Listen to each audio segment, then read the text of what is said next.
ಇದ್ದೀರಾ ಜನಸೇವಾ Kannada TV news. ಇಂದಿನ ಮುಖ್ಯಾಂಶಗಳಿಗೆ ಸ್ವಾಗತ. 24ನೇ ವರ್ಷದ ಹತ್ತೂರಿ ಶ್ರೀರಾಮೋತ್ಸವದ ಅಂಗವಾಗಿ ಶ್ರೀರಾಮ ಪಟ್ಟಾಭಿಷೇಕ ಹಾಗೂ ವಿವಿಧ ಹೋಮ ಪೂಜಾ ಕಾರ್ಯಕ್ರಮಗಳು ನೆರವೇರಿದವು. ಹಾಸನದಲ್ಲಿ ಲೈಂಗಿಕ ಕಿರುಕುಳದ ಪೆನ್ ಡ್ರೈವ್ ಸ್ಫೋಟ, ಕಾನೂನು ಕ್ರಮ ಕೈಗೊಳ್ಳಲು ಮಹಿಳಾ ಮುನ್ನಡೆ ಆಗ್ರಹ.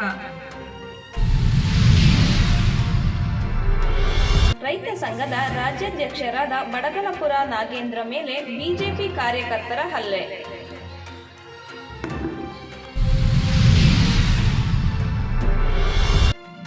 ಬೆಲೆ ಏರಿಕೆಯಿಂದ ಜನಜೀವನ ದುಸ್ತರ, ಸೋಮಶೇಖರ್ ಅವರ ಹೇಳಿಕೆ.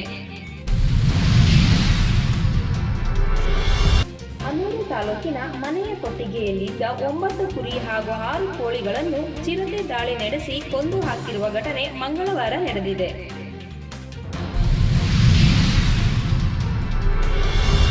ಅನೂರು ಕೋಳಿ ಸಾಗಣೆ ಮಾಡುತ್ತಿದ್ದ ಈಚರ್ ಹಾಗೂ ಬುಲೆರೋ ವಾಹನದ ನಡುವೆ ಮುಖಾಮುಖಿ ಡಿಕ್ಕಿ.